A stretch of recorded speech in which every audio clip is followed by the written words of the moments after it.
This isn't a war zone. This is what it looks like when the military packs up and leaves after building an entire city for thousands of people. We weren't allowed to go in any of the buildings. In some ways, the doors of Adak have never been more open. But the windows are broken. There's no electricity or running water to these old buildings. Except the water they can't keep out. So even the buildings that look dry are not dry. Everything smells like mold. They had the old VHS video rental. That's what it is. But parts untouched. That's a school. Chalk still on boards.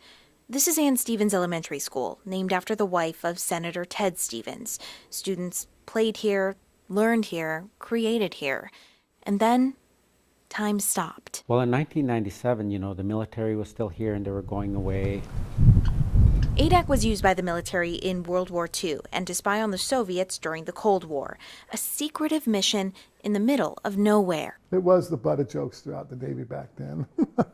Michael Rainey did a 6-month deployment here in the 80s and came back in 2011 to a town of relics. It was really sad when we first got off the plane to see the place.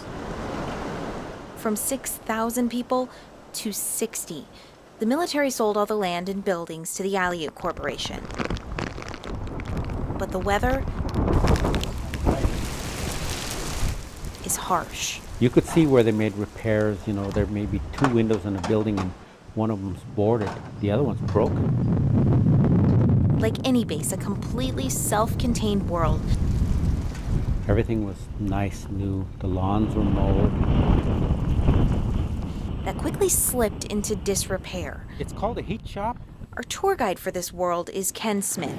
Sometimes it's dark, careful with the glass. He works for the Aleut Corporation, trying to develop Adak's economy. It's barely surviving. But one thing this town has going for it, time has turned once rigid military construction into something really fascinating. If you look past all of the debris and broken glass, you can still see what this place used to be.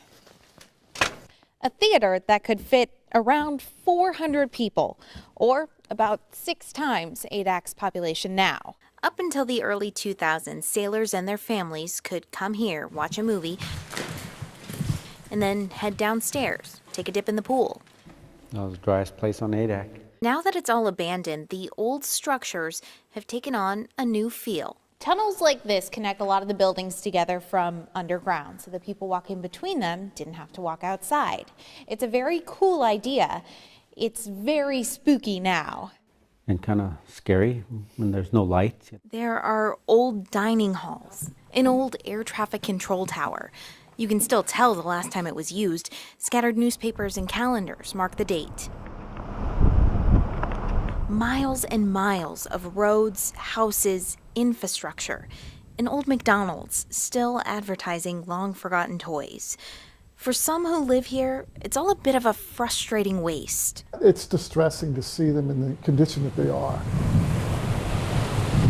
But still, there's something striking about Adak. It's not quite beauty. It's unsettling, almost like looking at time.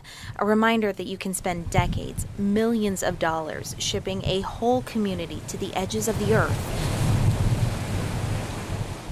But it doesn't take long to completely fall apart.